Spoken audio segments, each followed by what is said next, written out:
What is good, everybody on YouTube? Oh my god, I know I have not posted for the past couple of days. Just been really busy with commissions. It's like super nice. Like, say that's like my excuse. I have not posted in a while for commissions. Makes me really proud. But yeah, in this video, I'm going to go over a Peep game where I'm just going to show you guys some quick, easy tips to make your art look a million times better.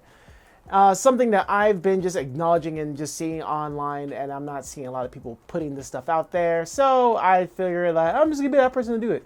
And this is the stuff that I use on like the daily basis, especially when I'm doing digital art or anything like that.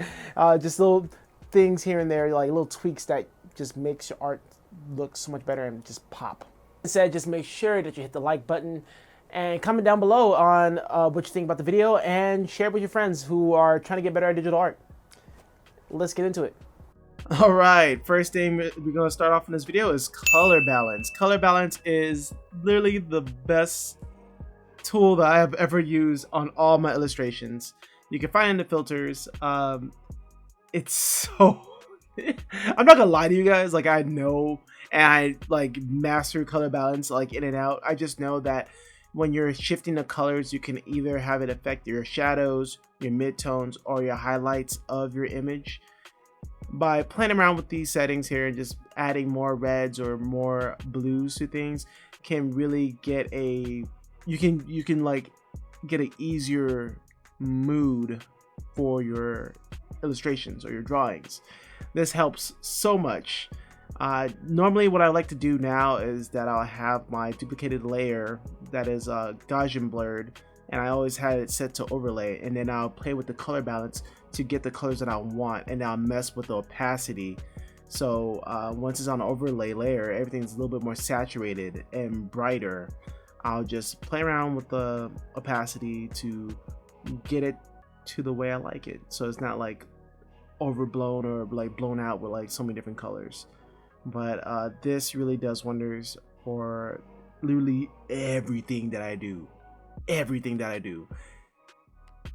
Try it out sometimes. I found this out like probably like last year, and I've been using it ever since. And here's where I just kind of play around with the opacity, where like, oh, do I like this mood, or maybe I want it to be a little bit lighter than that. So just playing around with these settings can really go a long way for all your illustrations. Very simple, very quick, easy to do. And now moving on to the next one. Okay, this one is one of my favorite tricks I like to do, is just make things glow with the glow layer. You find this on Clip Studio Paint, not much on Photoshop. You can probably do the same things with overlay, play around with some of the blending styles or the layer styles. You could probably use screen or overlay. Those are probably like the main go-to, but over here I played around with screen to make things pop a little bit more. I use a soft round brush for this. You can use a hard round, but the soft round helps a lot more when it comes to just having a soft light. And if you're trying to use a hard round brush, it's probably like just a strong glow. Like it just hits different. You know what I mean? It just hits different. But I normally like to go with a soft round. And you can see here that I'm just playing around with some of these layer styles until I'm like, okay, I'm using glow. And I like to experiment a lot, but this is something that I figure like, you know, I should just put this in a video anyway, just in case if you guys don't know how to make things glow. This has always been my thing to do. I love making things glow with all my illustrations. And if you guys are ever interested in seeing my finished artwork, you can find me at Instagram. You can find me on Instagram at GetGetMillhouse. These recordings are getting hard. I don't know why. But yeah, it's GetGetMillhouse on all social media platforms. And let's move on to the next one. All right. we're at clipping mask. Clipping mask is so useful, man. I use clipping mask for literally my lines, like my sketches, everything. I use clipping masks a lot, and I think this is something that you should probably try to utilize yourself. You can use clipping masks to quickly fix the colors of your lines or color over certain things to get more interesting looking lines or anything else. On top of that, you can use it to make your own flats and stuff like that. With Clip Studio Paint, I don't really do that anymore, but I got some speed lines here. It's a Clip Studio Paint thing, and they kind of come in as objects or some type of vector layer.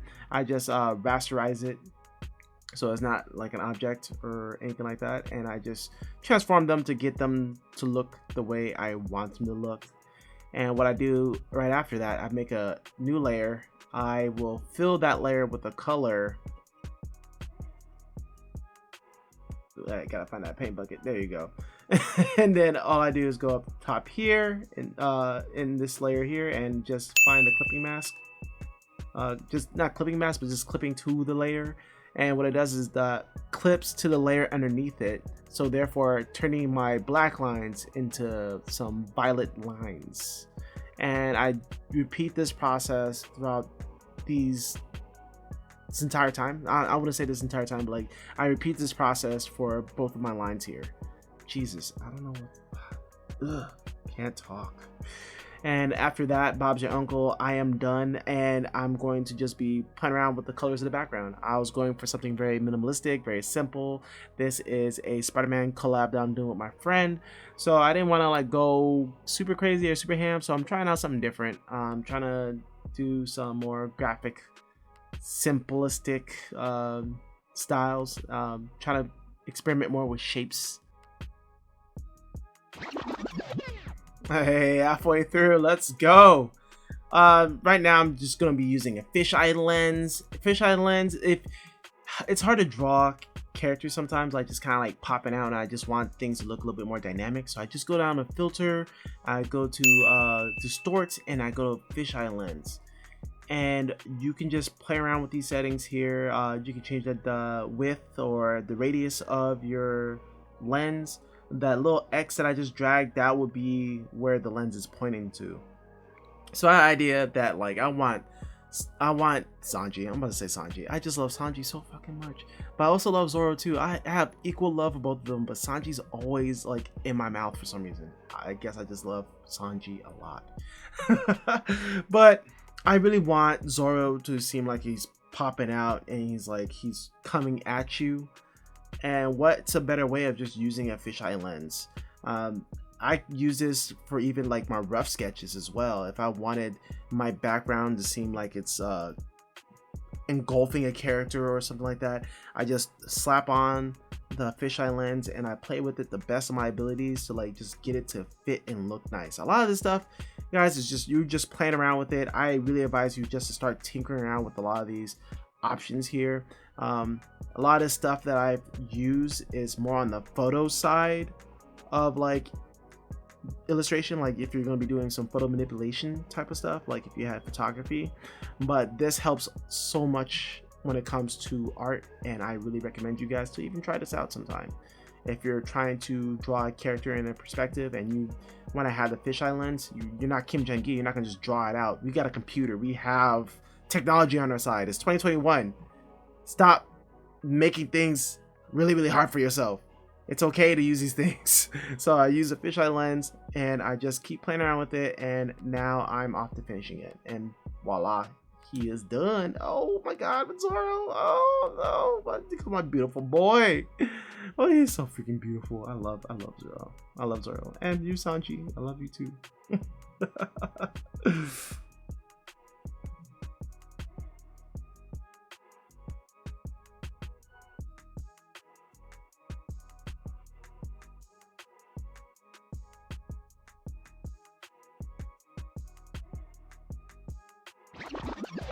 Here we are, the last final bit.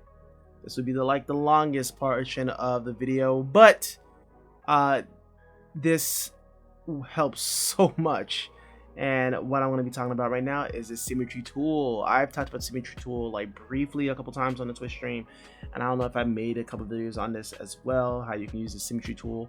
But I really want to stress out how awesome and powerful the Symmetry Tool is, especially when it comes to character design, or if you're trying to make like a turnaround. Right now I'm demonstrating this for like a course, or not a course, but like a class, and this is on Photoshop. You can find it at the very top. Go to vertical because it will be a straight line down. You can do any other styles of symmetry as well, but I normally stick with the vertical. You can find this on Clip Studio Paint. It's somewhere, I just can't remember where it's at. I'm sorry guys, please don't hate me, but I'm pretty sure you guys probably use Clip Studio Paint more than I do, and it's pretty easy to find. So I got my colors out, and I'm just picking my light, medium, and heavy. I'm talking like in video fighting game terms. I got my lights, medium, and darks. I got my colors out. So these are the main 3 colors I'm going to be using, and I am just blocking my character shapes. It doesn't have to look perfect. It's just an idea, just a very rough sketch of what I want my character to look like. I have my reference on the side. It's one of my main characters for my story, We Are Your Friends. Currently on a hiatus on that, but I am just blocking it in. I have the just in a standard pose. You can turn on and off the Symmetry Tool, because like I turned it off just for the cape. Judging how strong your anatomy is at this moment in time, my anatomy is not that strong. I am so happy to know that my anatomy is so much better now. But just for blocking out ideas, I think this is super amazing. And it's super quick to use too. Like I can bust out like a full-on turnaround within like probably 3 or 4 hours. It's really up on you, like with your knowledge, and then you guys are really smart, so I'm sure you guys can do it. But it's something super easy to do. You turn it on, you turn it off. If you're just trying to, like, you know, change some things that are not going to be super symmetrical. Damn, those eyes are hella big. So it's so funny looking at your old work and you're like, oh, I didn't know nothing about anatomy. I was just drawing things that look cool, and I think that also helps. It has its own merits as well. But yeah, just get your lighting, understand where your light is coming from, or whatever. You get your values down right. If you are really good at value studies, like painting and grayscale and stuff like that, things get easier when it comes to working with the Symmetry Tool. I highly recommend anyone new to drawing and you just want to like make your own characters for your own stories, or you want to do turnarounds for your own game or whatever. Using the Symmetry Tool is a lifesaver, a time saver, and at the end of the day you feel a little bit more accomplished because you are actually getting somewhere with your work. I never felt so more accomplished by using the Symmetry Tool, and I'm pretty sure I stated it before in other videos, but I used this a lot when I was working with a small company on making a mobile app game. I made about like 20 different characters only using the Symmetry Tool. The Symmetry Tool came in handy so much. Even Trent Krenuga, he talks about the Symmetry Tool. Oh my god, guys, I cannot gush more about it. I just have fond memories of the Symmetry Tool. And that is it. Hope you guys gained something from this video. If you guys like this video, please give it a like. And if you guys have any questions, or if you have any other suggestions for videos I should do, especially when it comes to digital art or anything, maybe even books that I should probably read on, let me know in the comment section below. And remember to share this with your friends. You guys have a goodie.